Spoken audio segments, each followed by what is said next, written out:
Okay, good afternoon, students. I didn't switch on my projector. I hope everyone can hear me. I'm trying to connect with my AirPod, and if there's any problem in hearing, please let me know. I mean the Zoom students, not in-class students, Zoom students. So let me take Thank you. attendance for today's class. Someone was saying something. What was that? Yeah, I said thank you, Dre. Thank you for checking on us. All right. Thank you. So I don't know why that is not projecting over here. Let me check. It's coming there, but signal. Yeah, I'm able to see that. Okay, all right. Anyways, guys, good afternoon, guys. I hope you had a very nice weekend. Let me take attendance first. So lateral is here. Is here. Oh, I don't see him today. He's always present. Okay. Anyway, Sarah, Frederick. Yeah. All right. And Benjamin. All right. Nadisa is here. Nicole. All right. And Will. Absent. Kaiser is here. Very good. Jonathan. All right. Andrew is here. Joshua. Josh. Hi, Josh. Justin. All right. And Sean. Sean. Mayor. Not here. I'm All here. right. Oh, you are there. Okay. Thank you. Yeah, sorry, I couldn't get my mic working. Oh, that's fine. No problem. You can send me a text message too if it's not working. Stephen. Stephen is not here. Okay. How about Kane? All right, Kane. And Stephen is not here. Aman is here. And Jad is here. Elijah is here. Victor, I think you're in Zoom, right? Here, yeah. All right. David is here, of course. And Samantha is here, of course. And John. Okay. I'm happy that many students are there. And please don't miss any of the classes. And oh, go ahead. Your name? You are Will. Yeah. All right. Sorry about that. So then I forgot. I got confused with the name. Who is Jar? Yeah, you're okay. Sorry, you're in the front. Okay. Anyway, good afternoon, guys. I hope you enjoyed the weekend, and let's start with a new topic today. And before that, Ben was asking me a question last class, and he had trouble in understanding one of the point. Actually, I was also a bit. We didn't read the questions properly, so I just want to explain that point correctly. The file system, you already completed the file system, and the question was like this, right? Let me just. I think this is my blackboard. I don't know whether I wrote the question over here or should I rewrite. Okay. This was the question. Is that right, Benjamin? Install. Okay. So here we got confused for the reason that here there is like how many we found that number of index entries should be around 2 power 8 index entries. Is that right? So we found that correctly. And it says that 2 power 8 index entries, not all the 2 power 8 index entries are going to be single index pointers or double index pointer. It clearly mentions that in the question that there's only one single indirect pointer and one single double indirect pointer. So what we were doing in our office hours was that we multiplied, we did what we did was that we assumed that our like 2 power 8 is how much is that? 2 power 8 index entries, right? 256. And we made a mistake over here. So we multiplied 16 multiplied by 16 and what else we were doing? 16 multiplied by 16 multiplied by actually we're doing like this, right? So 2 power for single indirect pointers, it points to 2 power 8 data blocks, and we assume that there are 2 power 8 index pointer, there are 2 power 8 single indirect pointers, and then each of that is pointing to 1 kilobyte of data. So but our question is not like is, you understand the point. It's not 2 power 8, it is only one single indirect pointer, so this should be 1. So that multiply 1 multiplied by 2 power 8 and multiplied by 1 kilobyte. So we multiplied 2 times here for single indirect. Ben, are you able to understand where we We're making. So there are 2 power 8 index entries, is that right? So 2 power 8 index entry, and one among them is pointing is a single indirect pointer. It's not all the 2 power entries are single indirect pointers. Is that clear? So that's why we got the answer, like we multiplied 2 times for that, but it actually is 1 multiplied by 2 power 8, because we have, see, if let's say we have 4 index entries, let's say, not leaving this example. So I say that not all 4 are single indirect pointers, let's say. So only one of them is the single indirect pointer, right? So when we have to multiply by 1, if I say 2 single indirect pointers, then we have to multiply by 2. But I'm saying that there is, in the question it says that it's 1 single indirect pointers and 1 double indirect pointer and 1 triple indirect pointers. Is that clear? So we have 10 direct pointers and 1 single indirect pointers, 1 double indirect pointers, and 1 triple indirect pointers. So that's why we made a mistake there. Are you able to follow that? Yeah, still not clear. Let's meet in the office hours. Okay. Yeah. So this type of questions will come for the exam. So I just want to make sure that you understand this properly. So we are given the question, and we are given there are 10 indirect pointers and 1 a single indirect pointer, 1 double indirect pointer, 1 triple indirect pointers. So disk block size is given 1 kilobyte. Disk block address is 32 bits. What is the maximum possible file size for this particular system? So we have to calculate first number of index entries. For that, we do disk block size divided by each disk block size is basically 1 kilobyte, and divided by the size of the single entry is going to be 4 bytes, because 32 bits is nothing but 4 bytes. So then we express as a power of 2 power something, 2 power 10 and 2 this is 2 power square. So we got 2 power 8 entries in one single index table. Among that, the first 10 entries are going to be direct pointers, and each of the direct pointers is going to point to 1 kilobytes. And then it says there's 1 single indirect and 1. So what happened to the rest of the index entries? We actually, it's only, it says in this particular question. So if you 2 power, what is 2 power 8 actually? How many entries are there? 250, 256, right? And we are not having like 256 value. Actually, we are using 10 direct pointers, 1 single indirect, 1 double indirect, and 1 triple indirect. So rest of the entry, if you ask me what they are doing, actually, I don't know. So it's not given, but you can have, but according to this file system, this question, it says, okay, there are 2 power 8 index entries. That means that, is that clear? So the rest of the index entries is basically empty here. So are you able to get my point, catch my point, what I'm trying to tell? So among the 2 power 8 entries, only we have 10 direct pointers, 1 single indirect, 1 double indirect, 1 triple indirect. But actually in real life, there can be multiple index pointers. And is this question clear? Any questions? And I think I got, yeah, I got, okay. See, I'm telling this is inode. Okay, this is super, in Linux it's called as inode data structure, or you can call it a super node, or you can call it a file descriptor, whatever it is. But according to this problem, the maximum possible file size is basically 16 gigabytes, I think.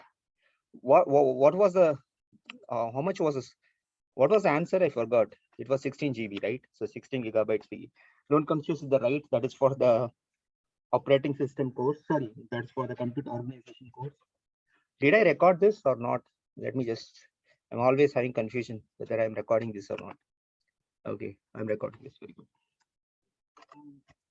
See, this is my drive, and this is a very old drive. I think I don't know, I found this drive. So this is my, I hope you can see this, right? Zoom students, you can see this, right? Zoom? Yeah. Yeah, okay. So if I say now there is like format option is here. If I go to the format option, so this is 14.5 GB is my capacity, and this is a 16 GB hard disk. And but it is showing me what is the capacity as 14 GB. It's not showing me 16 GB. And I say why I say why it is not showing 16 GB here. I said the reason in the last class. What was the reason? Yeah, memory manufacturer says that actually they count in terms of 1 kilobyte actually means it is 1000 bytes, but according to computer is 1024 bytes, right? So always you find there's a difference between the, if you 16 GB or 64 GB or whatever, 32 GB. So this will be always powers of 2 powers, right? And you won't get the full space because for the reason that this is manufacturer, how they are counting is different. If you go 16 GB, buy them from the market, it's not going to be 16 GB. If it's going to be 32 GB, it's not going to. You can get the exact value here. If you, I mean, I can give an assignment on this, how you get the exact value for 16 GB, why I'm getting 14.5. You can do the calculation and show me. I can give you an assignment on that. But anyway, what I want to show here is that FAT file system is FAT actually, FAT file system, then EXFAT, and there are different file systems I can use. And what we discussed about FAT file system, right? What is FAT file system? What is the problem? So this is, I think, the 32 bits. Basically here it means 32 means 32 bits, and FAT 16. And there are drawbacks why you want to go from one file system to another file system.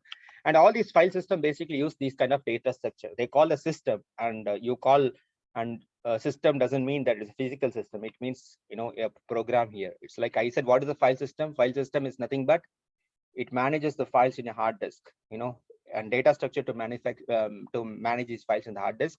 And why we want to manage these files? Because we want to read and write into the files. Is that right? And reading and writing should be performed more efficiently. That's that's why we go for different data structure. Also, we want to go have different file sizes. There are limitations about each file system. That's why we are going from one file system to another file system. But as such, I concluded this saying that index, what I said, index allocation is the one which is used in a lot of file system, NTFS or whatever. So like Supernode, whatever, inode, whatever it is. Is this point clear? Any questions? So any questions on this? So we completed the topic on file system, and then we are going to move to the next topic on CPU scheduling algorithm. So I want to start about the CPU scheduling algorithms. And if you go to my operating system, if you go to my contents here, just put, I have not uploaded the slides yet, but I'll do that. But I just put the survey of this one also. I did during my Lockhaven. I was working at Lockhaven University of Pennsylvania. I got my thesis, all this information. I want to write a paper, but this was not updated because it was I had to update, and I was working. He's my brother. He's also did my master's in Northern British Columbia from where I did with the same professor. So, but we didn't complete this survey of CPU scheduling algorithms because there are plenty of algorithms. This is an 60 years old research. So there are plenty of combination of there. So concluding that in one survey paper is not possible. And we want to point out to important algorithms. I just did this. It will be useful for you when I complete this thing. Anyway, I just want to hand out this to you, hard copy of this, and those the students who are attending through Zoom can take printout. I have 15 copies. If you want to print more, I can give you more. But please take this. It will be useful after I complete the CPU scheduling algorithms. And I have only 15 copies, and if you want, I can print more copies and give you in the next class. So, and this is basically coming from my master's thesis. I just want to get it published, but I didn't do. My brother got job, and I just left it like that. But it was not published anywhere. So I just want to update this paper. I know my research area is basically CPSC studying a lot. I'm studying my master's, so I was working on that for like 2 years.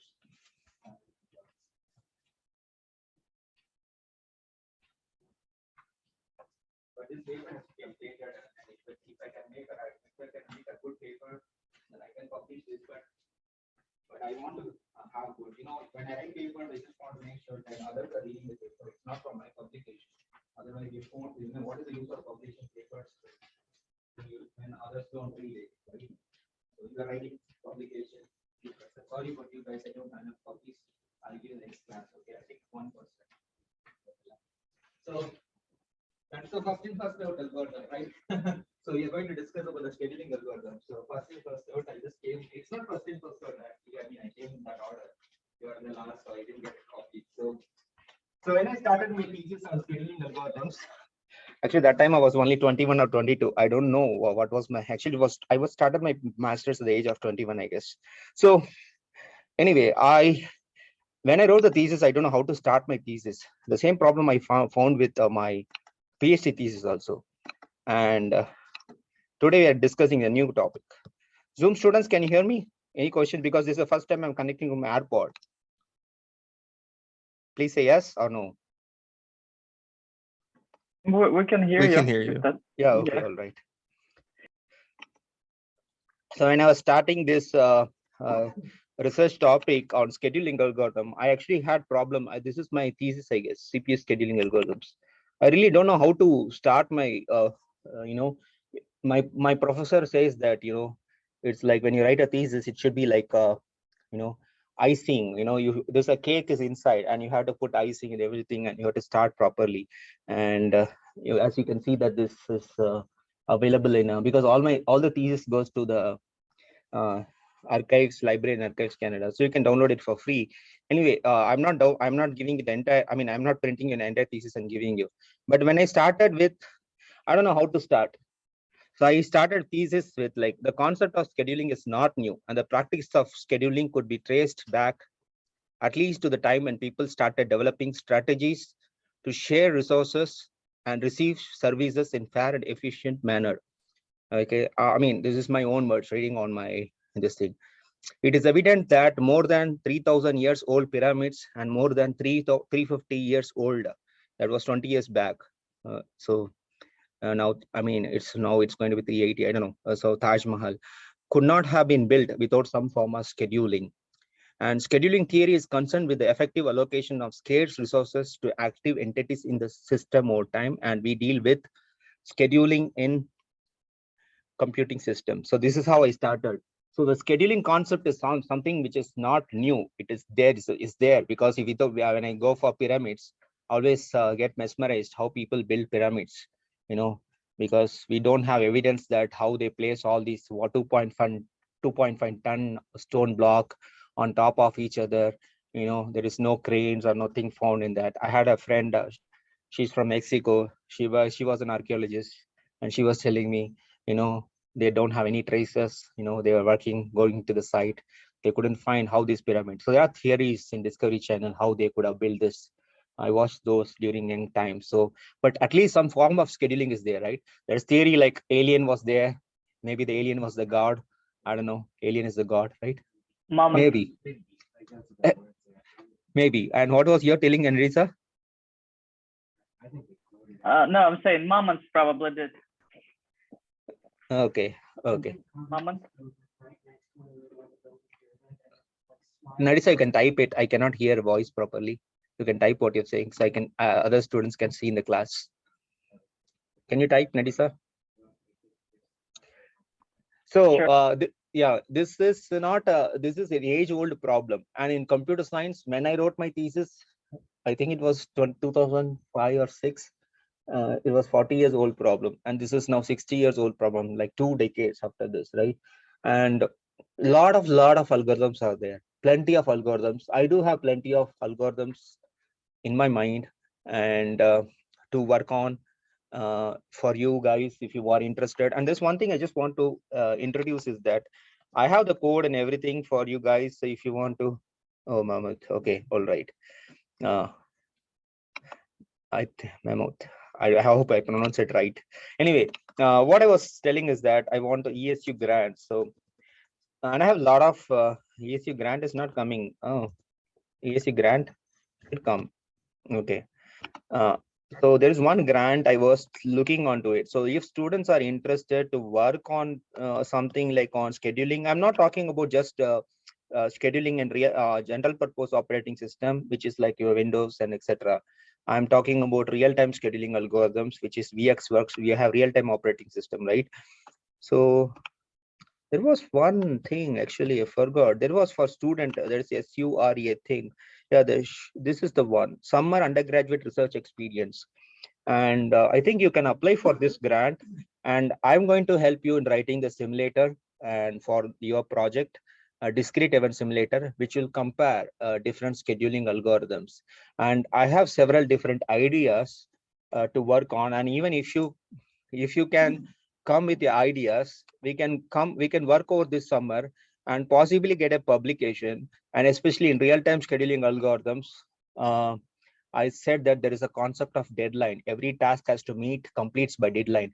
So it is not like response time or average turnaround time is important.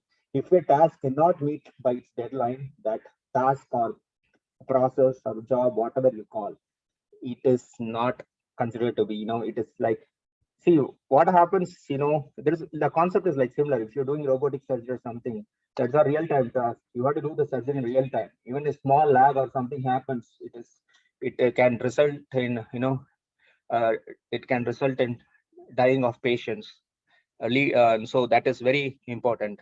So it's not about CPU scheduling. I have ideas. This is the one, the paper I wrote for. This was also not published. I have it in thesis, but was not published officially. And here I just put publication. I have the write up and everything.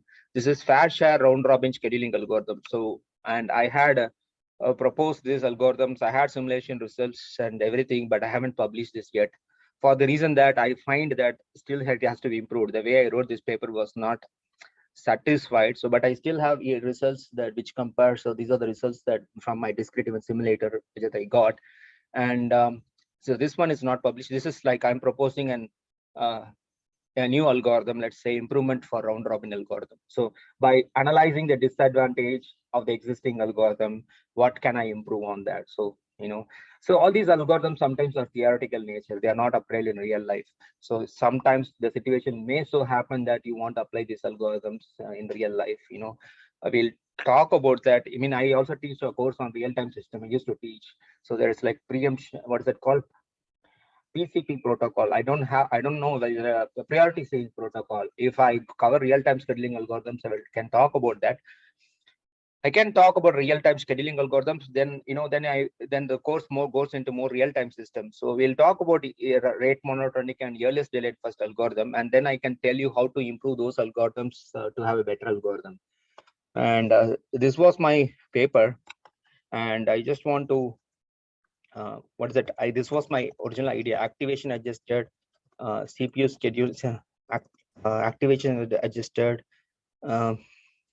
real-time scheduling, whatever. And I cannot even find my paper. Scholar.google.com. So actually, I did for activation adjusted CPU. I forgot the paper. Scheduling. Jay Prakash. I don't have the paper with me. Okay, this is the paper I just wrote. And unfortunately, this paper is I just wrote in the conference.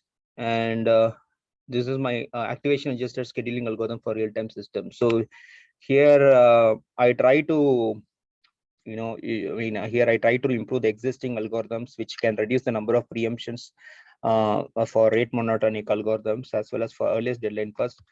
But unfortunately, this was cited by two. One was cited by me when I wrote. I extended this scheduling algorithm for starvation avoidance in CAN scheduling. CAN is for control area network, shorter response time. So I wrote, CAN is control area networks. I wrote with Dr. Hacklin Kim. But anyway, but actually my paper is, this guy actually what he did is that he copied my entire paper. This is my actual idea. And he copied my entire paper and he published in some good conference or some journal.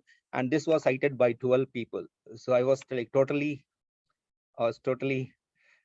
see, this is my original work. And that original work is copied by someone else. And he is getting citation for his work. But that algorithm belongs to me, right? So this algorithm using fixed priority preemptive scheduling in real-time system, he published in some journal, and people started to Can you refer to sue his. him? What's that? Can you sue him? I don't. Like, I contact the journal, but so why he's using your work? Like, yeah, he was using my work, and this I cited, and I was like, this is exactly what I proposed in my master's thesis. I have evidence that this was like from my master's thesis, and this guy cited, and people thought that his original work, and they started citing him.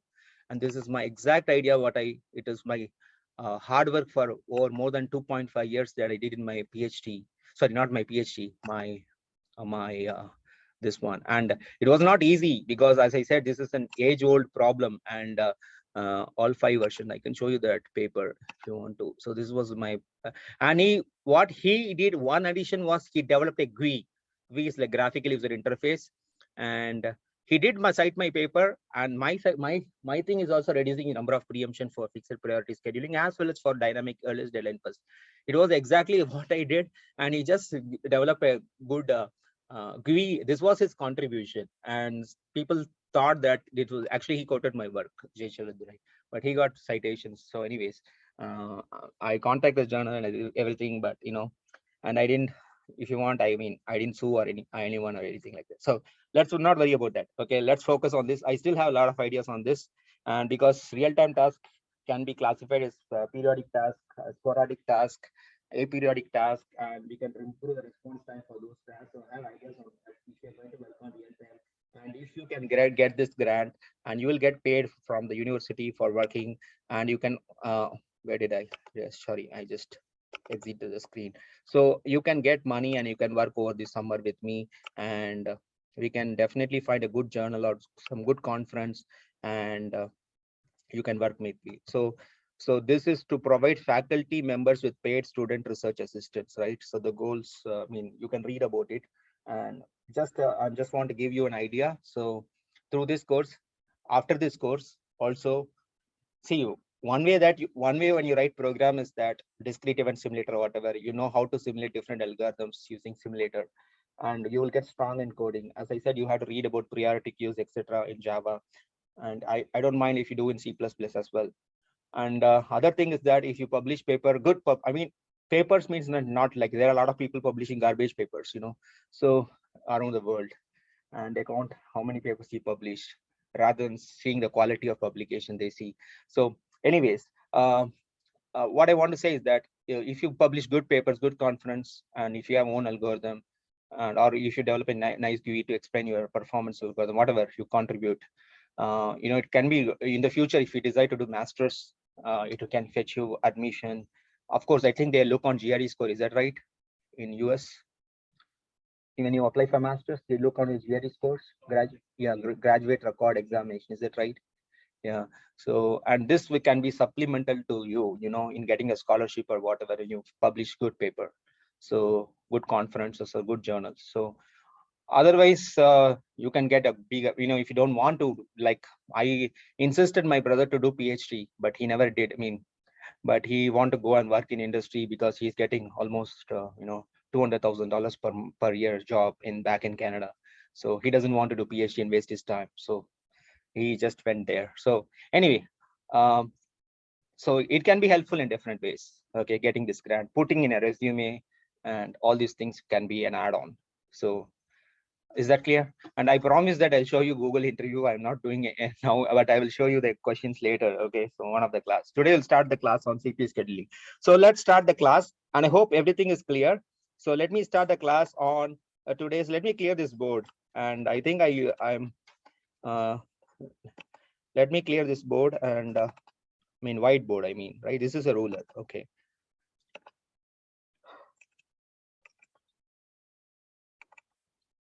I have to exit the ruler first.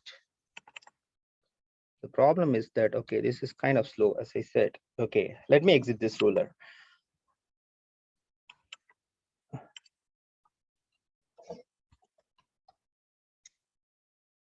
Okay, so what is, see, only there is a combination of resources, right? So I told what is long term, short term, medium term scheduler. So we are at the. So I just want to briefly, we already discussed, we started this topics in the last class. So what is short term, long term, and medium term scheduler? And see, always there is a hard disk. We know that is a hard disk. So this is my hard disk. Always there is a RAM, right? In your computer, I put like this. This is my pictorial representation. I'm not like accurately drawing anything. And this is a CPU. And CPUs, I put a circle. So to differentiate between these two things, or this is my HDD or solid state device or whatever. So see, there are processors which are in the new state or whatever. So processors are nothing but program in execution. As I said, what are processors? Application program or this thing. This is in terabytes, right? 1 terabytes or 2 terabytes. Is that right? And here the RAM is like 16 gigabytes or 8 gigabytes. And we cannot accommodate all these process into the RAM. Is that clear? So we have a competition for RAM, right? So what your long-term scheduler will do is that based on the priority of the process, long-term scheduler will decide. So suppose let's say that RAM is full, P1, P2, P3, and P4. Let's say let's say there's space here, but I just want to say here, suppose there are many processes in the hard disk which are going to be your which is going to be, which wants to go to the RAM, because eventually your CPU is going to serve whatever it is in the RAM.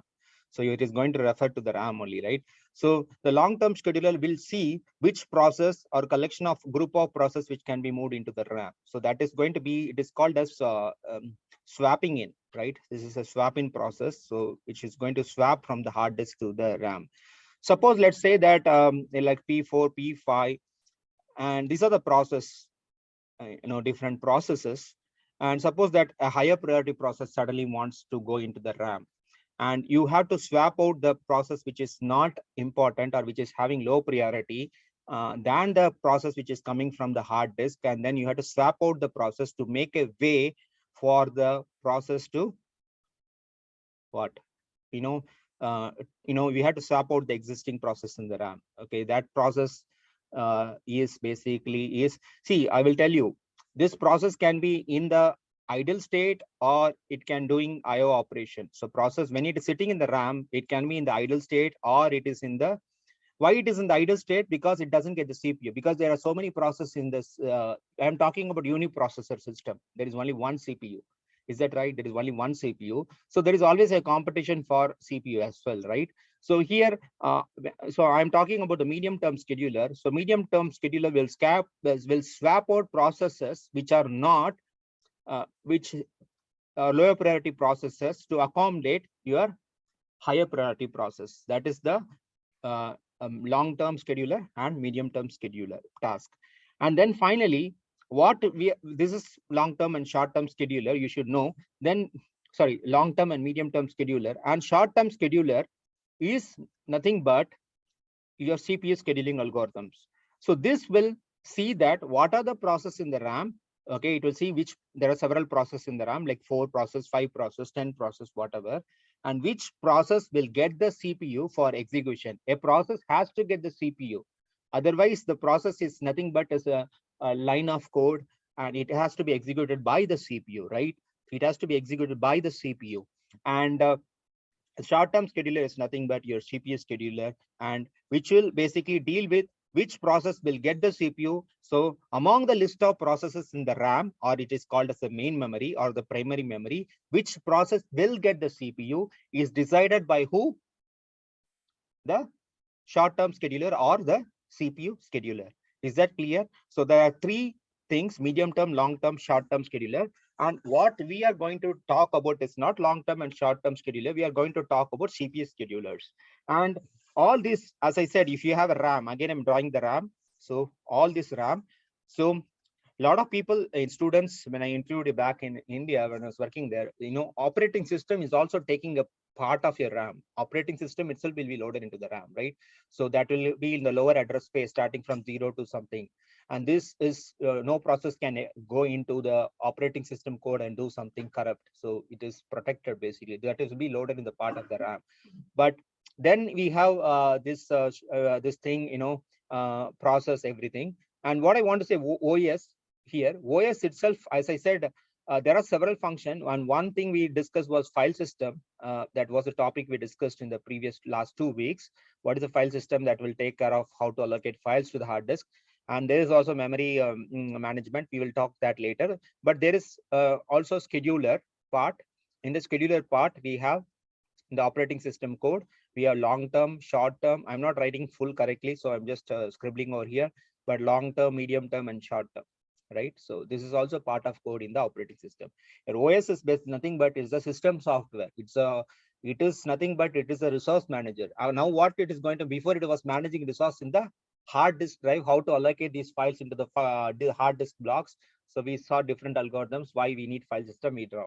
Now operating system is going to do the resource manager of how to allocate the CPU to these processes which are in the RAM. Is that clear? So it is now managing a resource. I mean, as I said, heart of the system is your CPU, right? Central processing unit. I think I don't know why they call. I think, is that right? They call heart of the computer system is the CPU. Is that right or not? Yeah, brain or heart. So you say brain. Is that right? Yeah, either way. So I think I read in some book or maybe heart. See, I think why they say heart of this thing is CPU is always doing some task. So similar to our heart. Heart is like even when you sleep, heart is doing some task, right? Heart is not taking rest. Even the brain goes to sleep, right? And but heart never goes to sleep. It always functions. If it sleeps for a while, then we die, right? So that's the thing. That may be the analogy why people call CPU is the heart of the computer system. I'm making my own interpretation. I don't know, but they call heart of the. I'm making my own interpretation why they call heart, right? So all these things, I think why they call this way that way. You know, when I drive to Canada, like Ottawa, it's 5 hours drive. I used to drive. I used to keep thinking, you know, why they call this, why they call that, and you know, and try to get some interpretation. So not only this, I mean, many other algorithms or whatever. So when driving, I get a lot of ideas. I just do not do what is it called? Distracted driving, right? So okay. Anyways, so see, and another term you have to know is the context of a process. And as I said, as so far I've not discussed about what is context. I didn't discuss about process. See, process is nothing but a program in execution, which can be, you can think like Microsoft Word in our case, simplest case, or it can be Adobe Illustrator or whatever. So context of a process, let me define this term. See, what does the process have? Similar to file, we saw file control block, and process will have PCB, which is called as process control block, which I'm going to discuss elaborately when you go for process and process synchronization. I'm going to discuss that elaborately. But right now, you can remember that this is a process control block.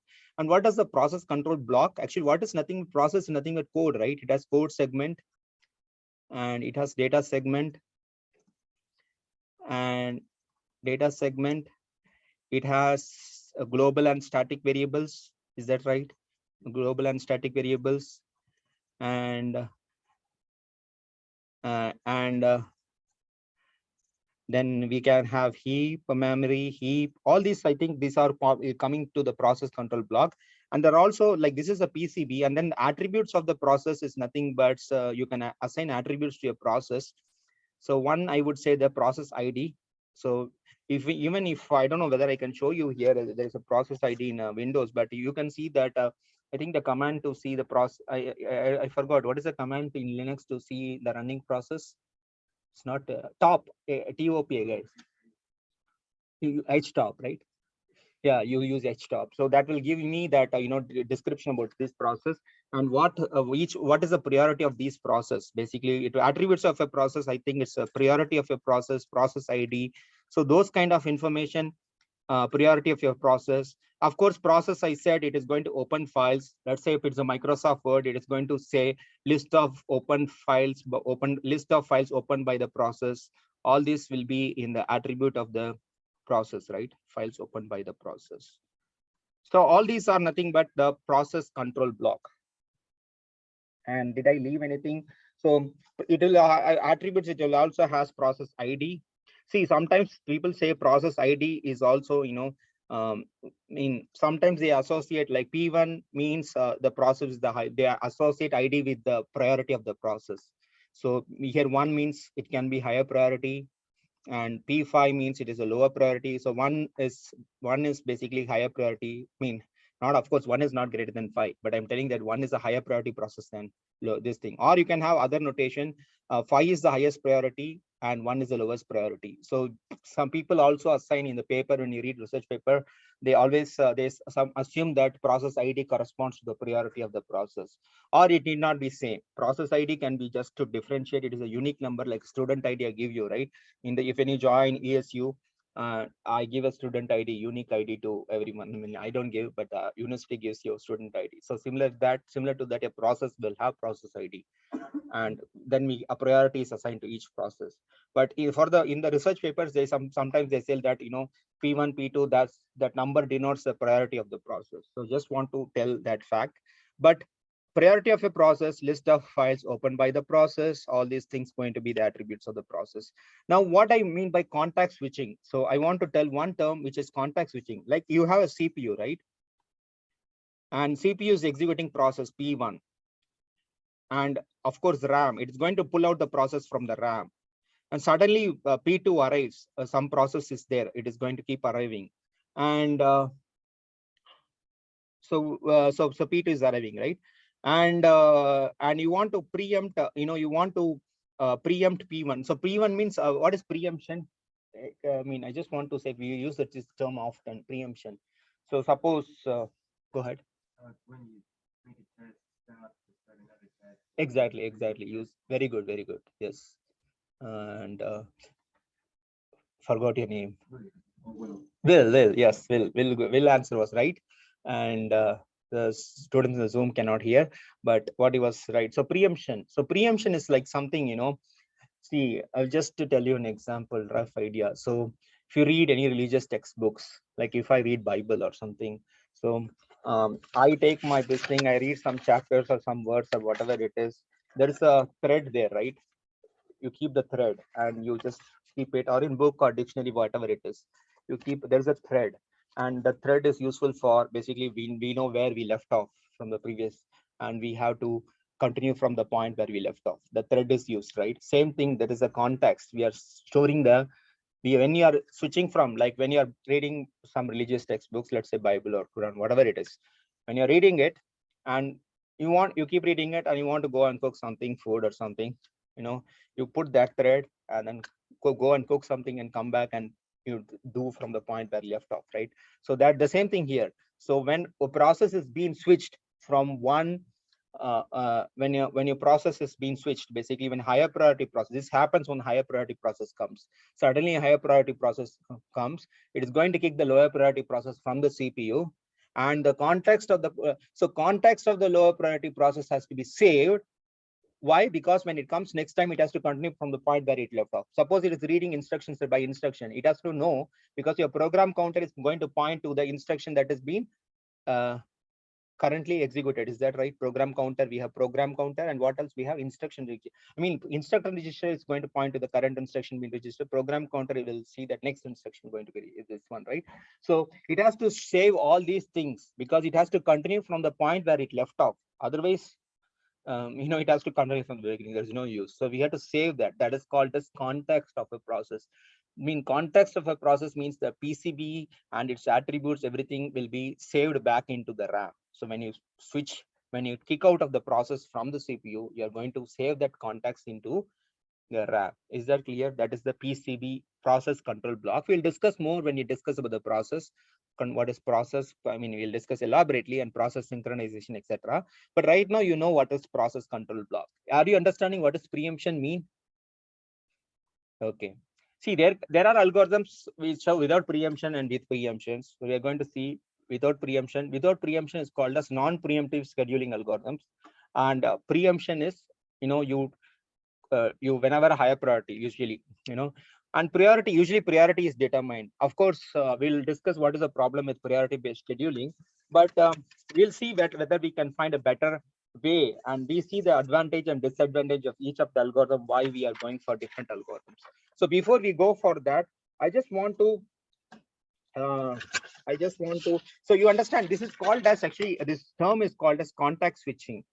And context switching actually takes it is context switch, because when you switch from one context to another, you switch from one process to another, there is a context switch overhead. Usually we ignore that, but actually it will take some amount of CPU cycles, and that CPU cycle is actually wasted. It's an overhead. Actually, context switch is an overhead, right? So when there is a lot of preemption, what is going to happen? There will be a lot of contact switches, and contact switches is going to waste what? Your CPU cycles, right? So we want to minimize the number of preemption. That was the algorithm I proposed for real-time scheduling also. So we want to reduce the number of preemptions. That is one of why we want to reduce the number of preemption, because we want to reduce the contact switch cost. But many algorithms, like when we discuss, we will ignore the contact switch cost. But there is some amount of time which is required for the CPU. It is actually doing some useless work, basically switching contacts. Your CPU cycle is wasted for switching the contacts, right? So that is, we want to minimize the number of contact switches, or otherwise we can say that we want to reduce the number of preemption also. So reducing the number of preemption is going to basically say that I'm reducing a number of contact switches, right, for that process. So let's see what are the problems, and at least understand preemptions. I hope this contact switching is preemption. This is another term that we'll be using often. And one thing I just want to tell, this concept of scheduling, actually, if you are, because I did engineering and bachelor's in engineering, so I told you many times. So actually, we had a system called management information system or some course, or something called as job scheduling. So that the CPU scheduling algorithms actually originally originated from this job scheduling. If you're a management student or doing minor, so actually this concept comes from job scheduling. So there they call job. So that's why a job, we call job, process. See, only difference, process and a program are different, is that, as I said, what is the different process? A program is actually is actually dead. Process means it becomes alive. Alive means it is in the RAM, basically. So program in execution is nothing but a process. I said that's one definition I can give for process. So job, process, and then they can use the in real-time scheduling, they call as a task. So you can use this interchangeably, these words, whether you are calling as job scheduling, process scheduling, task scheduling. But if you go for real-time system, I don't call as a job and process. Of course, there's a difference between a task and a process, because there can be many instances for a process. There can be many instances that is called as a task. So we won't worry about that right now. Remember that job, process, and task are all the same. Okay, so but we are going to call this as a process scheduling. And why it's called process? Because we are scheduling a CPU processor. And as I said before, central processing unit is not actually central anymore. It is cloud distributed, whatever it is, because people initially that was central. So we can say it is, instead of CPU scheduling algorithms, you can also call it as processor scheduling, right? Processor scheduling, because we are scheduling for process for the processor. So we can say it's processor scheduling also, right, instead of CPU scheduling. Okay, so is that clear? And some of the important time, some of the things I want to discuss was and this is what we are going to do when you're going to develop a discrete event simulator. That's why I will talk about discrete event simulator. Maybe on this, I will most likely talk on how to write this. I want to discuss one algorithm first. Then we can talk about how to develop the discrete event simulator for the students who are doing the project. For the students who are doing the assignment part of this course, as I said, I had to post notes on, as I said, dual booting, right? So you have to dual boot your virtual machine. And the next assignment is going to be some Linux commands, and then another assignment is going to be on file systems, determining the file size, etc. But I will post more information about the assignment for the assignment students. I'll post about that.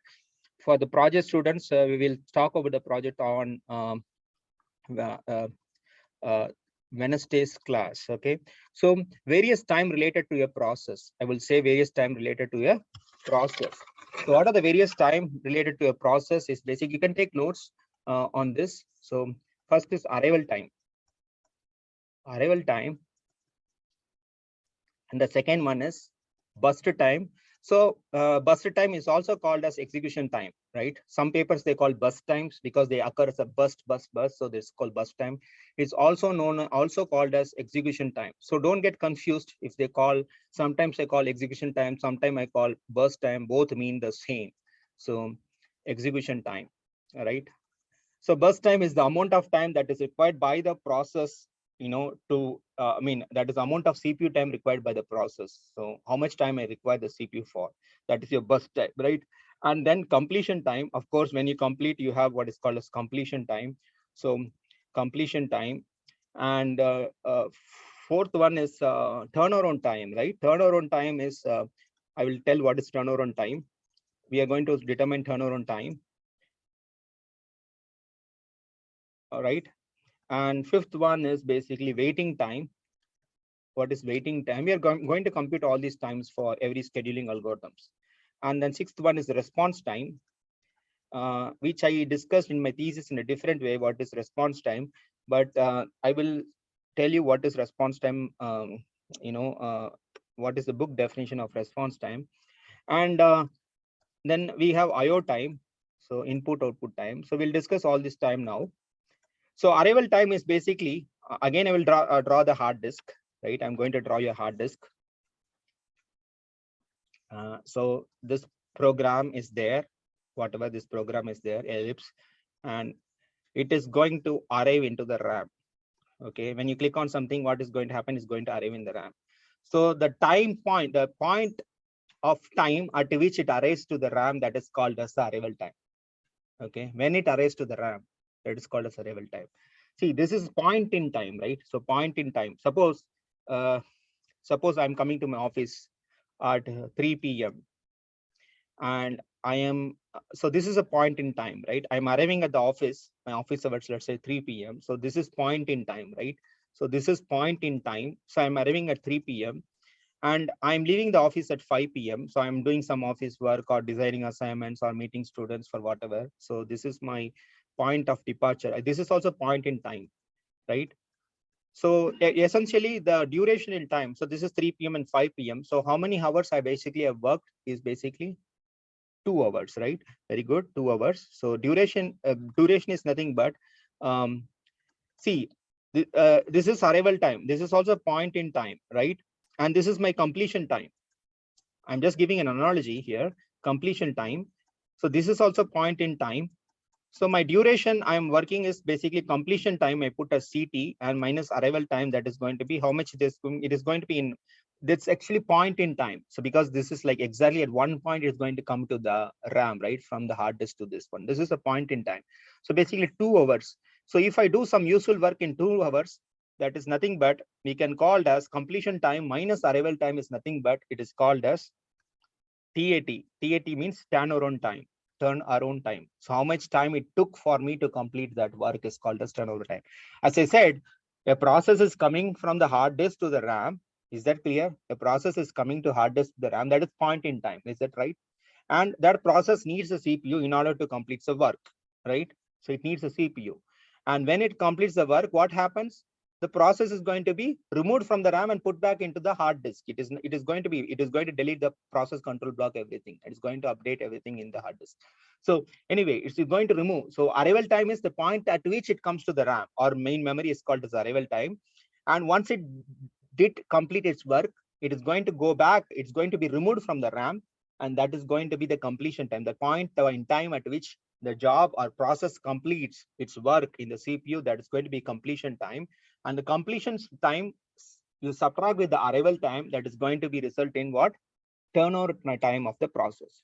So what essentially what you want to do in the algorithm, in any algorithm, turnaround time should be high or more? Should be what? I'm just asking you this question, David, just 1 minute. Listen to this question carefully. So any algorithm, the turnaround time should be low, right? So exactly.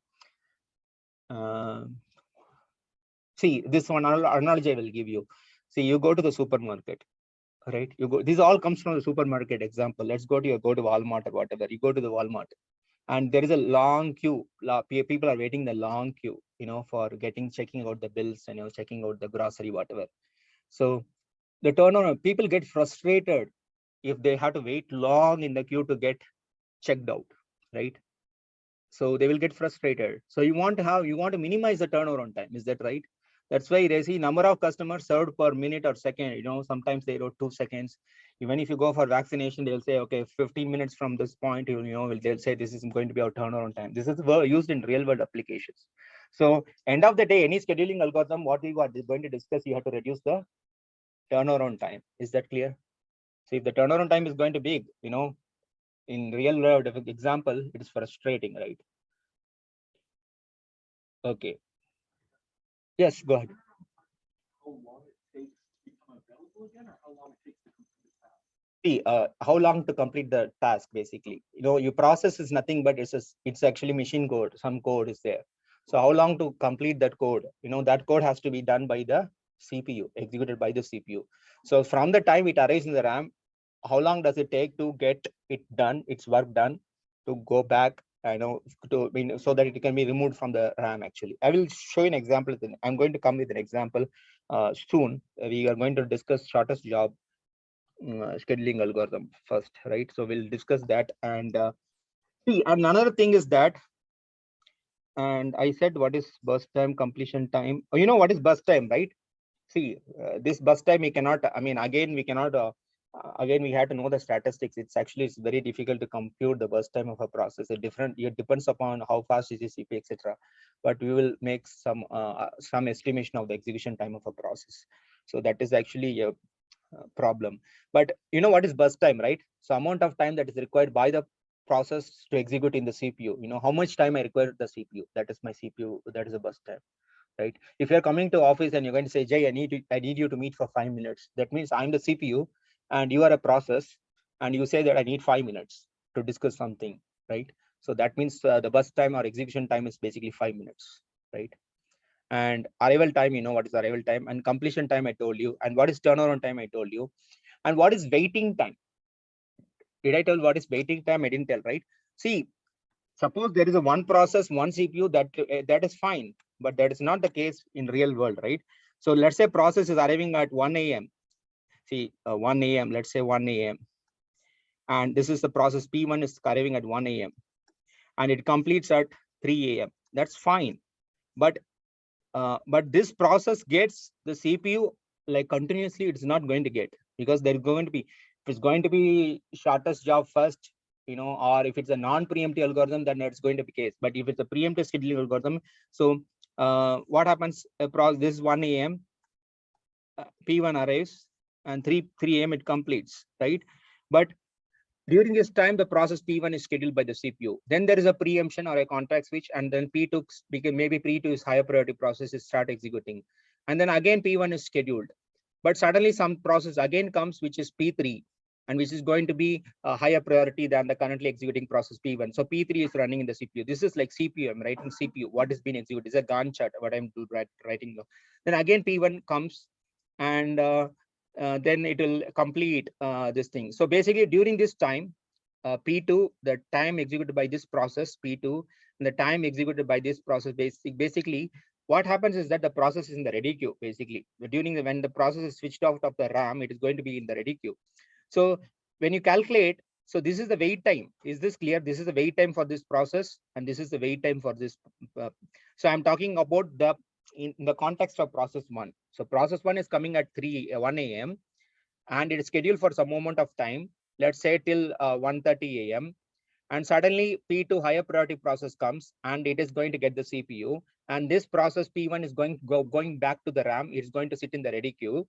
And that's why we need to know about the queue data structures. So we'll discuss when you go into discrete event simulator. So it's going to go to, then again P1 is scheduled. Suddenly P3 is coming, and it is also taking the CPU, and P1 is again going back to the RAM. So basically the amount of time that is spent in the ready queue is basically is nothing but wait time. Is that clear? So the wait time here is basically, there are two wait times, right? So it arrives at 1 a.m. and P2 in between the scheduler is scheduling P2 and P3. And this is the wait time for this process, because it is not the wait time for P2. It is the wait time for the process P1. I am talking in the context of P1. Is that clear? So what you can write is that you can write basically turnaround time in another. There is another formula for turnaround time. I say completion time minus arrival time, right? So turnaround time, another way of writing is, you can write it as burst time, right? Burst time is nothing but the execution time plus wait time. So how much time I wait in the RAM or in the ready queue is basically a wait time. And there's something which is there, which is called as IO time. So most of the scheduling algorithms we'll discuss, we'll ignore IO time, but we can also have IO time. What is IO time? Can someone tell me what is IO time here? Input output time, basically.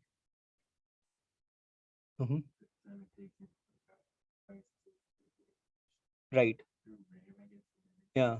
Yeah, thank Bill, right? Yeah. Yeah, right. Oh, and your answer? Same answer. Very good. See, when your process is there, it is sometimes it's going to be CPU. That's we call that as CPU intensive process. CPU intensive process usually requires the CPU. It doesn't require IO much, or it doesn't require IO at all. So why IO is required? Because you want to you want to print something in the printer, or you want to read a file or write a file. So the reading and writing, it is going to take some file, because once you read that file, only you can operate on that file. Like suppose you are doing image file, let's say image technography, you are going to read the image. So first the process is going to say, okay, you are going to read the file. So that file is in the hard disk. It has to load it into the RAM. So everything is going to be, image also is going to be all ones and zeros only, RGB for ones and zeros. Everything is loaded, and then only you can do, okay, I replace all the red with some other color, or or you can do least significant bit. You can remove the least significant bit, and you can inject something. You will learn in security courses, other courses, right? That's called hiding information through the image. It's called image technography, right? So we can do, so we always require IO. It has to do IO operation. It has to read an image file, and load that, and all these things. So that is called as IO time. Or printer or something, you want to print something, that's called as IO time. So IO time is, you can note, if you want, you can write the definition, is the duration of time the process spends time in the for reading or writing of file. It is like I don't know what I wrote here. So this is the duration time. Yeah, it is it is duration for which it performs IO operation. Duration of time. Its duration means, it is going to be in hours, or means not hours, means nanoseconds or milliseconds. Duration of time for which a process is spending in IO devices, right? For which process is spending in IO operation or whatever. So that time it doesn't require the CPU. So that is going to be, so IO time is basically what it means. IO, when the process is going to require something from the IO devices, the process go into the state called as blocked state. And you cannot, even though the process is in the CPU, but it is going to be the block state, because it cannot perform any further operation until it until it can read something from the file or write something into the file. So that is, then the process go into the block state. We'll discuss about the process state diagram. Once we complete this lectures, we'll be drawing the process. What are the various state of the process? We will discuss about that. But you can say when a process is going for the IO state, it's going to be in the block state.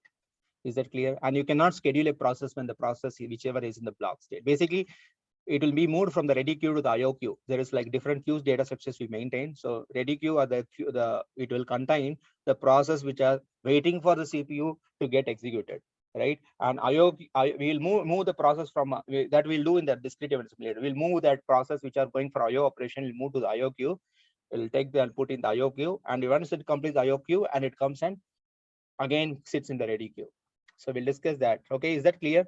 So now we will ignore. So now let us, for the sake of how about the students in Zoom? Are you able to understand? Follow me. Any questions? No response. Why? What happened? Are you there in the Zoom, guys? Yes. Okay. Please respond if you are there, because I don't want to lose you. And any question, please stop. Please stop there itself. Okay, interrupt me there itself. So if we ignore the IO time, so let's say that all are CPU intensive thing, which doesn't require any IO operation, then what is be the wait time? Wait time is going to be, I hope you can understand my handwriting. Wait time is equals to turnaround time minus the burst time. Is that right? If you ignore the IO time. Is that clear? Any questions? So these are the various times. These are the things which you are going to, even if you're writing simulator for my thing, you are going to find, these are called as performance metrics of the algorithm. These, basically we want to minimize the turnaround time. And another is throughput. How do you call throughput or throughput? I don't know. Throughput or throughput, which is the right way to pronounce throughput? Okay, throughput. Yeah. When I was in India, when I was taking, I call throughput, but it's throughput, right? So throughput is basically, again, there is another metrics we want to compute. Number of process completed or number of process completed per unit time. Okay, per unit time. That is called as the throughput per unit time. So what do you want? You want to increase the throughput. Basically, you are telling that how many customers. If you are in Walmart, I'm calculating throughput between between these 2 points in time. How many customers I'm serving, right? If I'm serving, like, if my throughput is 100, basically a lot of people work in call centers in India, so they check how many calls attended per day, and based on that they are going to increase your salary or whatever, give bonus. So if you are, it depends, because cold calling or whatever they call, you are going to call the customers and you're going to this thing, and how many, or if you are not cold calling, so if someone is calling for customer service, some problem in the phone or whatever, and you are taking so much time to explain and solve the problem, but at the end of the day, company is going to see, okay, how many customers you are serving per day. If you're serving 100 customers per day, your throughput is basically good, so they can put your hike for you. Is that right?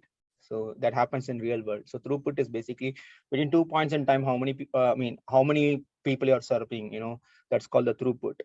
So usually when I worked in McDonald's also, they always say, I worked in McDonald's for 2 days in Canada.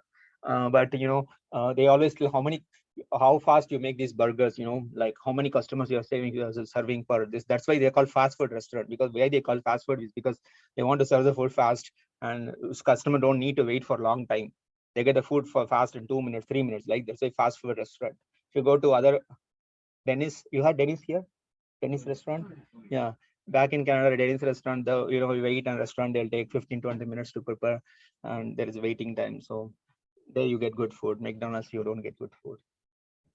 On the contrary, in India, if you go to McDonald's, they think that you are rich, and everyone wants to go to McDonald's there, and it's very expensive too comparatively, and it's very bad food, and people want to go to McDonald's because it's considered something. They want to go to Starbucks. I don't know why people want to go to Starbucks too. There are Starbucks in India, there's Starbucks, there's McDonald's in India, and everyone want to go to McDonald's. If you go to McDonald's, you're considered to be rich, royal, and etc etc etc. But anyway, it's not good food. That's what I want to say. So I'm sorry, I should not I don't know, I said. But anyway, when I was working in McDonald's, that was a thing. So how many customers I was serving, they were just like, the manager was like, oh, do fast, too fast. You should not wait. You should not wait. I got bored. I resigned the job in 2 days. I don't want to do that job. Anyways, so coming back, so the throughput is number of process completed per unit time. And okay, what is the, see, one more thing I just want to be clear. There is a process. Let's say there is a process P1 in the RAM. This is RAM, right? This cylinder is RAM. I'm drawing one process here. So the P1 can be in the ready state. Ready state means it's idle basically. It is waiting for the CPU. Idle. It is waiting for the CPU. Waiting for the CPU, right? It can be idle, waiting for the CPU, or P1 can what? It can also be in the, it can also do some IO operations, right? IO operations. Here waiting for the CPU means it is not doing any IO operations. It is, actually, just let me not use ready, because you confuse with the ready. P1 can be P1 can be idle, waiting for the CPU, or P1 can be in the doing some IO operations. So there can be two things that can do in the process in the RAM. It is waiting for the CPU for getting its chance to execute, or it can be performing some IO operations. So that are the two states you can think of. Okay, if it's waiting for the CPU, then it will be in the ready queue, basically R queue we call. And if it's waiting for, if it is basically doing some IO operation, we put in the wait queue, or let's say IO queue, to be precise. I don't want to call wait queue. So IO queue. So you put in the IO queue, then it is going to go and do that. But the process is basically sitting in the RAM, right? It is not going into the hard disk. That's what I want to be clear here. And I didn't discuss what is response time. See, response time, again, the definition of response time, I don't agree with the textbook that I have defined my own response time in my thesis. But response time, we will discuss something which later. Okay, ahead. Operations. Sorry. Operations. Okay. IO operation means read and write into the file printing, and it's called IO operations. So that is the this thing. So, but the process will be sitting in the RAM only. It will not be removed unless until it departs. Basically, it completes everything. It goes back, then it is going to this thing, right? See, I mean, like I showed you this task manager thing also. So you can see that what are more details. What are the process that are sitting in my RAM is Google Chrome, Mailbox, malware, Microsoft Edge. All these are nothing but process, right? Even task manager itself is a process. Task manager is nothing but program. That itself is a process. That is also always in the CPU, right? So not always in the RAM. So you can see that this is going to be switching back between back and forth. My CPU is basically used 21% of the time it's using, but the rest of then this is the memory access time 73% active by the process. So how much RAM I'm going to use in the RAM? So 73% of the RAM is actually full with these process. So remaining 27 is idle, and disk access time is disk access time. But here, what is my CPU? See, your computer will be like, generally your CPU less than 20% is good. But if you're doing some Blender kind of stuff, if you're doing some video editing kind of stuff, then the CPU will become like busy, keep busy. But you can also check this, if some malware is there, you are not doing any operation, but your computer is very slow, right? So malware, they call malware, right? Or virus or whatever the program, and it will take a lot of your CPU. And then you always use a task manager to find out whether whether whatever the process there, some malware process sitting and it's taking so much. Usually it is less than 20% CPU is good when the computer is idle. That means when you work with Word document, otherwise it will be fast. But whenever some malware or something is coming, then it is going to take so much of CPU cycle. Anything more than 50% of CPU means, unless until you execute some good programs like Blender and rendering or something, then it is going to take so much of CPU, right? But otherwise you can check this. Your CPU should be always this, and you can see that it is basically switching from one process to another process, and my RAM memory is 73% RAM. So see, I'm also having Zoom is also a process. Basically, I'm also switching on Zoom. These are nothing but process and execution. Is that right? So these processes are itself is now currently in the RAM. So your scheduler is going to schedule basically between these processes. Is that clear?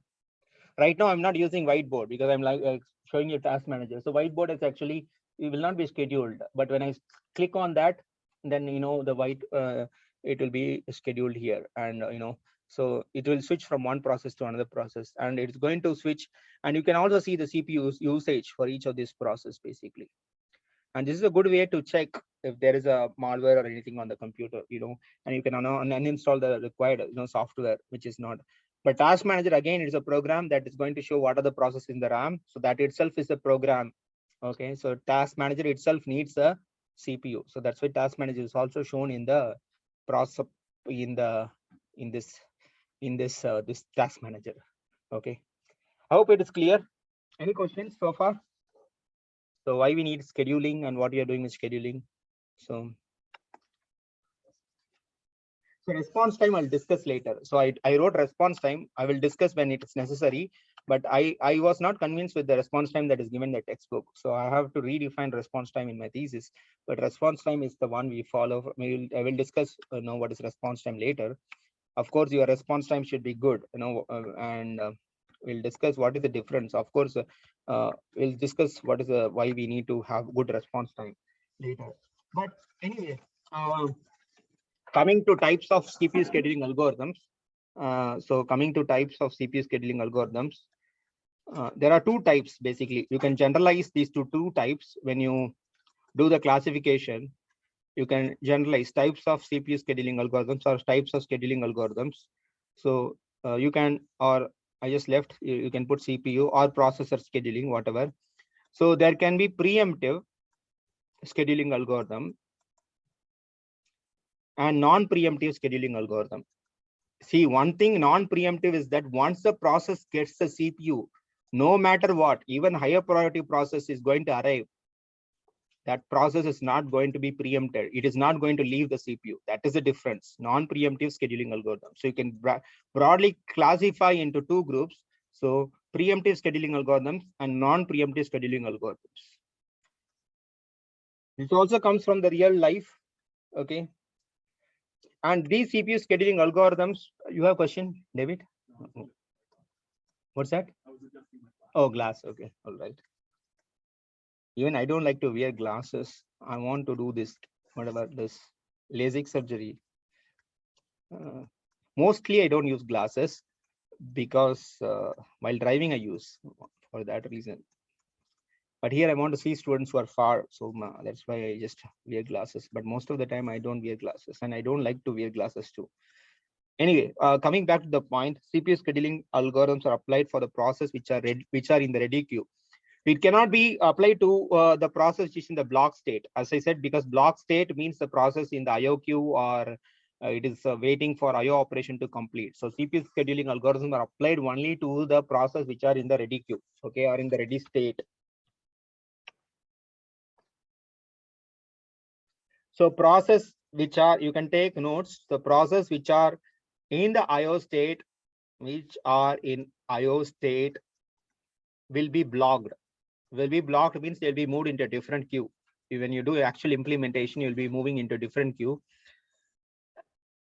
Of course, if you don't want to move you can also have, when you do design the data structure, I'll talk, you don't have to move, you can put that process in the block state. We will use like, enum something in the keyword, whether it's a block. So you necessarily don't have to create another queue, but generally it depends upon implementation. I will be putting in a different queue, the logic scheduling algorithms while scheduling. So this is what I discussed. So when process in the IO queue will not process in the IO state or the block state will not be considered by the CPU scheduling algorithm for the scheduling. Is that clear? So you have to remember these 2 points. So see, non-preemptive scheduling algorithm, the first algorithm that we are going to discuss is the shortest job first. Okay, let me explain what is non-preemptive. See, shortest job first is first my question to you. Shortest job first. Don't call a shortest process first, because as I said, these are coming from management science. They used this for job scheduling. So that's why they call it shortest job first. But you can also call it shortest process first if you want to, right? Or shortest task first. But usually all the book refers as shortest job first, or they call us SJF scheduling algorithms. So now I want to ask you a question. I said that this is non-preemptive. Means that once the process gets a CPU, no matter what, you are not going to preempt the process, even if a higher priority process comes into the RAM. Is that clear? It's the non-preemptive scheduling, right? Apologize if I make any mistake in the, in the writing. And to write in this tablet is actually kind of a little bit difficult. Anyway, coming back, shortest job is a non-preemptive scheduling. But I want to ask you a question to you guys. As the name implies, shortest job first, is it a preemptive or sorry, is it a non-preemptive, right? I said, but is it a priority-based algorithm or not? Of course, right? Priority-based. How do you base the priority on what? No. Yes, execution time. Very good. So priority-based algorithm, right? So here, anyone can answer other than David. Let's ask Jonathan. Jonathan is here, right?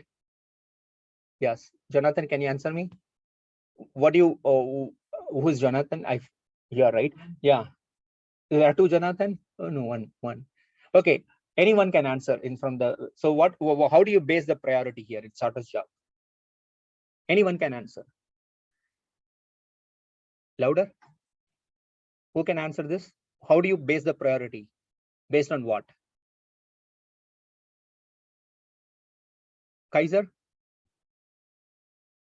Samantha? Go ahead.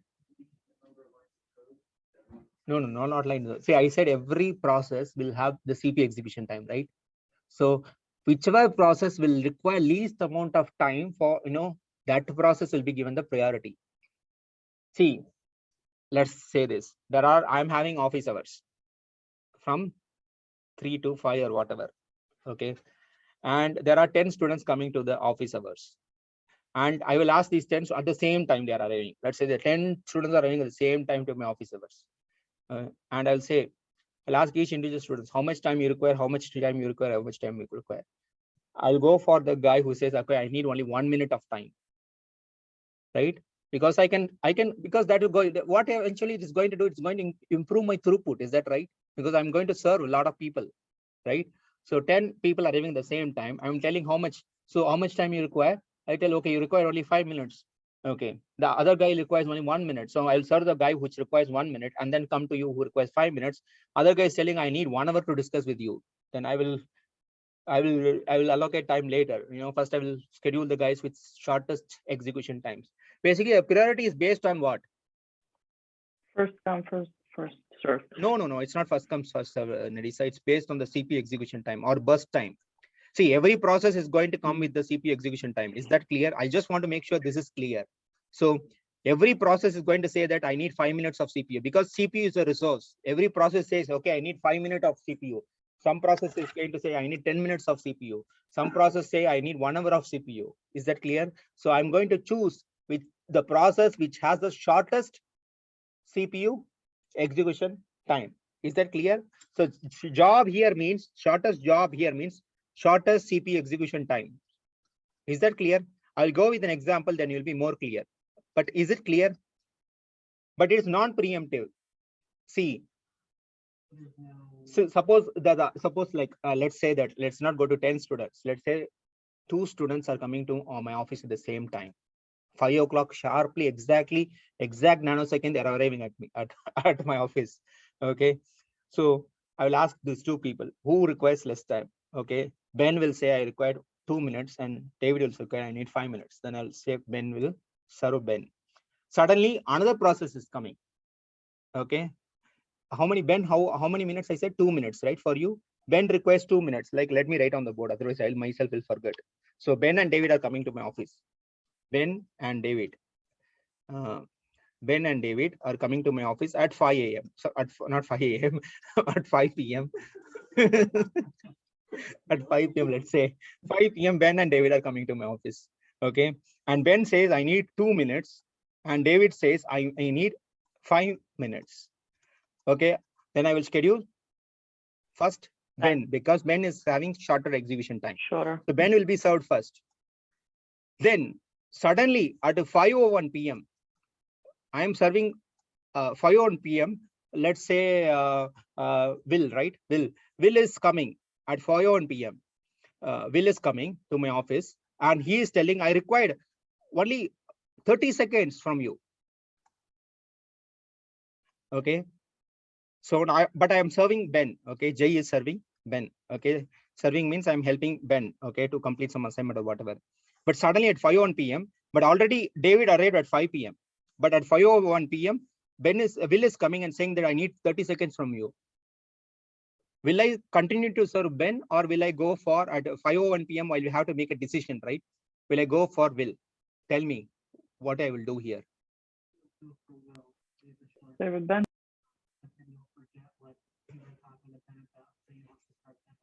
Okay, if I go for Will, whatever you said, then that is a different algorithm. Okay, that is shortest remaining time next algorithm we'll discuss. That's a preemptive. Here I say it is non-preemptive. That means that because Ben took my time, he is arriving at he is arriving at 5 p.m. 2 minutes. I will serve him till he is going to take entire 2 minutes. Then I'm going to serve at 5:02 p.m. He is arriving at 5 p.m. right?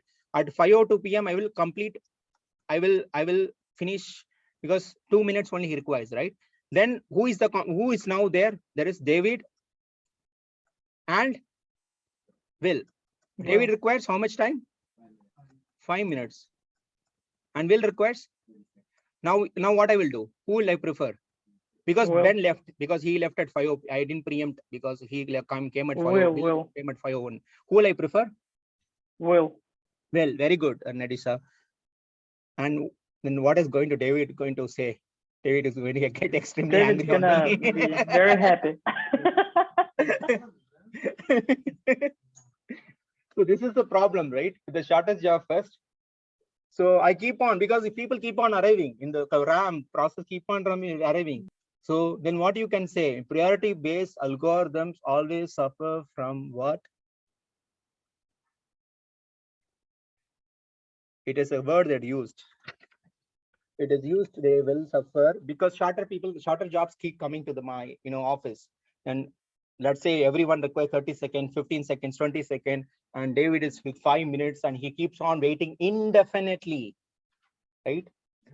Indefinitely, and that waiting indefinitely, not infinitely.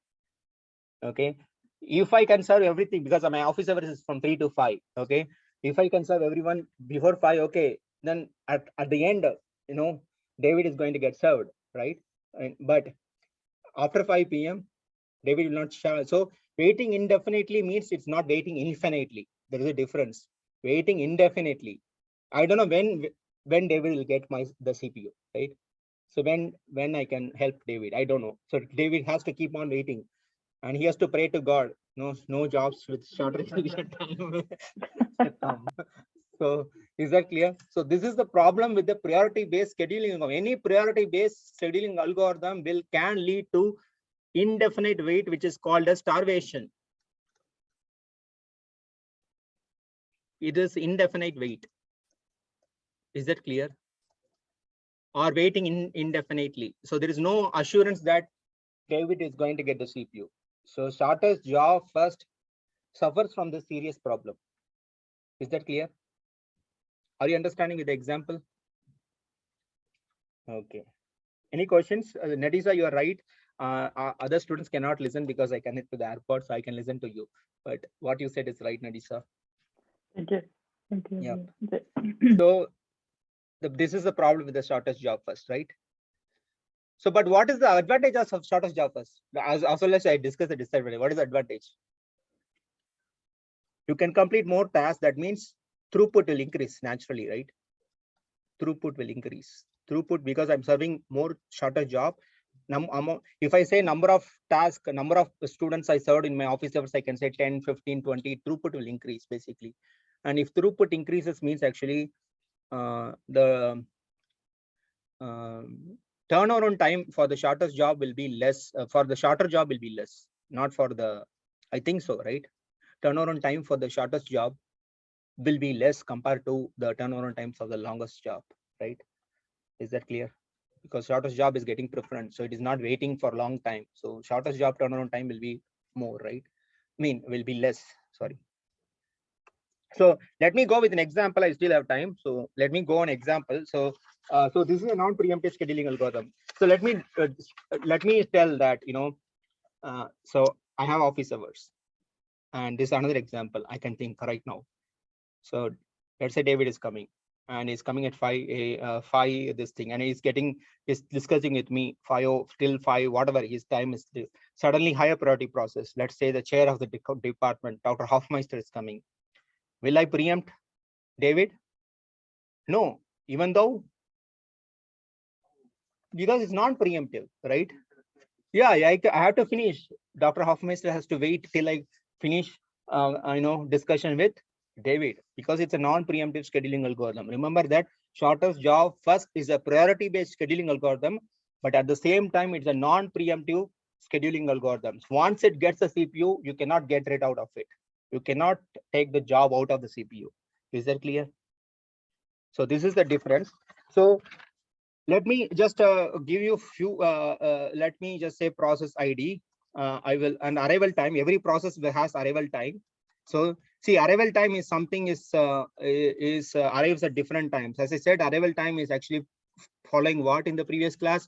It's going to follow Poisson distribution. So when you generate this process generation file for a simulator, so you are going to generate this arrival time as a using Poisson numbers. Okay, Poisson, you following Poisson distribution. But I'm just, for the sake of example, this is not Poisson distribution numbers, but let's say these are the thing 3, 2.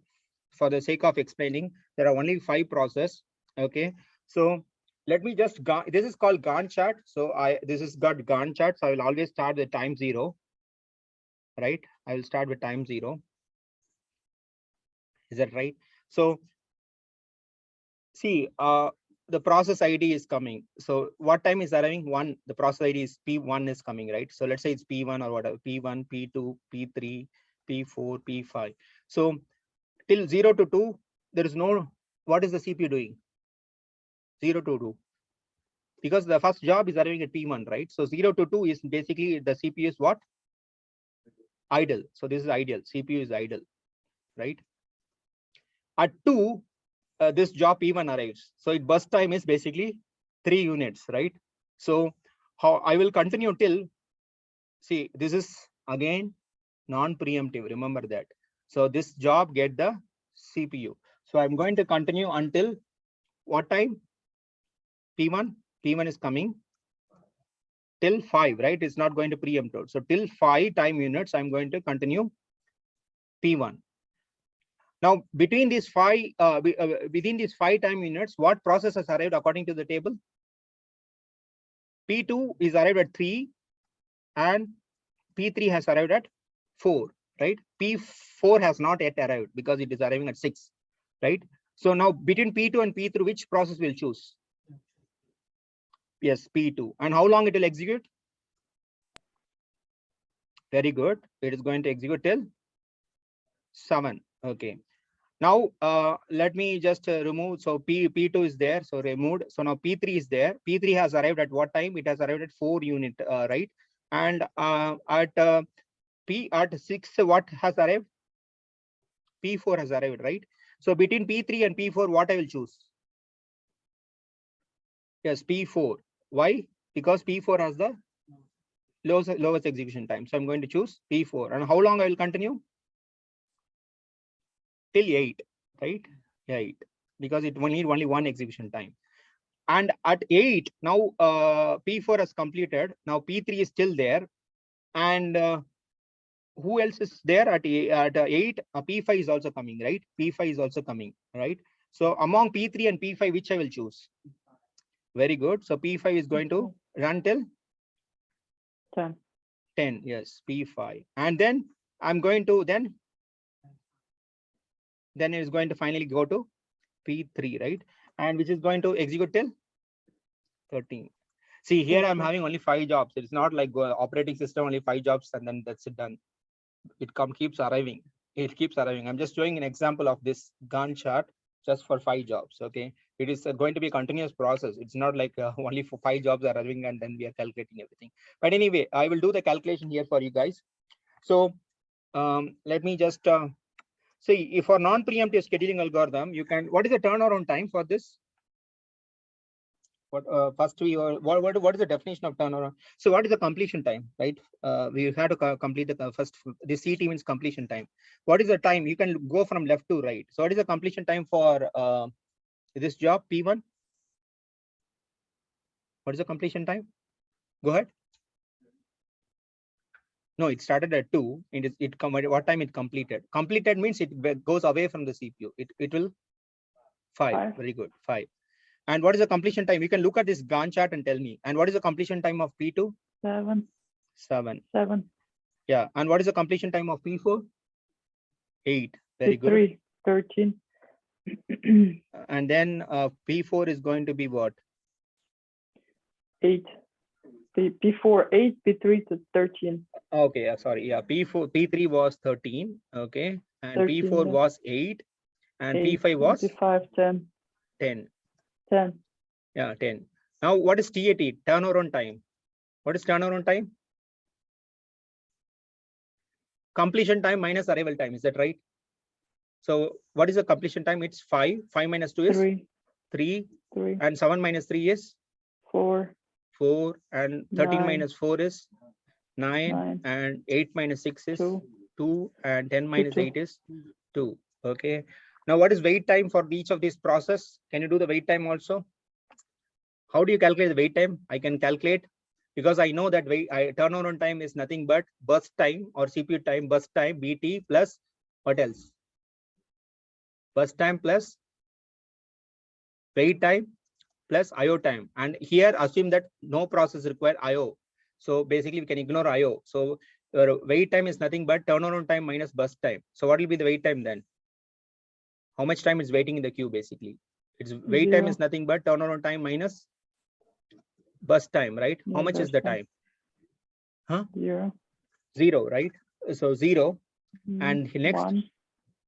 1. is this 1 1. or 2?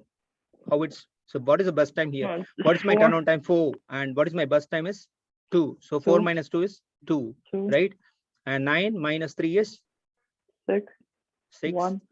2 minus 1 is And 1 0. and 0. Basically here, the process P1 and P5, immediately when it arrives, it is preferred, is given the CPU. Why? For the reason that they are the shortest job. Is that clear? And the one who is suffering most in our example was David. In this case, it was P3 because he was waiting. If the job keeps coming, arriving, what happens?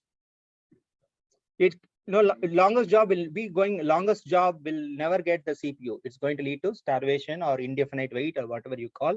So we cannot say when it will be executed. So that is the main problem with the shortest job algorithm. So this is the preemptive based scheduling algorithm. At the same time, it is a non-preemptive based scheduling algorithm, and it is a priority based scheduling algorithm. So shortest remaining time next is going to be a preemptive version of the shortest job algorithm, and we will do that in the next class. So average turnaround time, you can calculate what is the throughput and what is the throughput is basically you have to number of jobs completed is basically 5 jobs, and the first job arrived at 2. This is a schedule length, so you're scheduling from 2 to 13. Basically this is 11, so throughput is nothing but 5 divided by 11 because there are 5 jobs, and we are using a CPU from the 2nd second to the 13th second. See, this can be in nanosecond or seconds, minutes, or whatever. You can use your own units, but the throughput is going to be basically it's a ratio because the seconds or minutes or whatever it gets cancelled. So it's going to be a ratio, and the throughput is going to measure how many jobs I can serve per unit time. Is that clear? So next we'll go to shortest remaining time next. I hope this is clear. Is that clear? Any questions? Okay, Yeah. please come to my office. I'll be in the office from 5 to 6. If you have any question, please come. I don't have office hours, but still I'll be in the office. Okay. Okay, guys, any Zoom students, any questions? No, Done here. everything is understandable. Okay, all right. Then I'll see you on Wednesday, guys. Thank you so much for today's class, and thank you everyone. Thank you, Jay. Yeah, Great. Thanks so welcome. much. Yeah, welcome.